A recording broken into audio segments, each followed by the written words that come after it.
ამჯერად კი ამბები, რომლებიც ჩვენს გარშემო ხდება, კავკასიურ სახლში დამწყები პროზაიკოსების წიგნის პრეზენტაცია გაიმართა. კრებული, რომელიც კონკურსის ჩვენი თავგადასავლის ფარგლებში გამოიცა, 24 მოზარდის მიერ ერთ დღეში შექმნილ მოთხრობებს აერთიანებს. აღსანიშნავია, რომ სალიტერატურო კონკურსი უკვე მეორე წელია ბავშვთა და ახალგაზრდობის ეროვნული ცენტრის ორგანიზებით იმართება.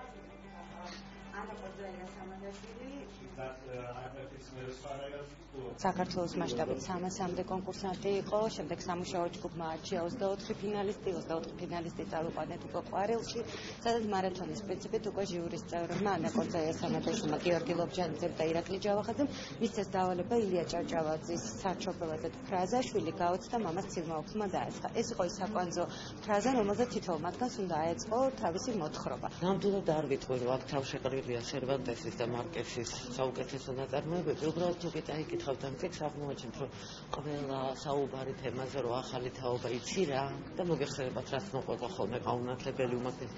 სულ პირიქით. ეს იყო 24 არაჩვეულებრივი ნათელი ჭვიალა გონის მქონე ადამიანი, რომელმაც შეძლო დაწერა ისეთი მოთხრობებისა, რომელთაც მე ვფიქრობ, მკითხველი მუდამ ეყოლება.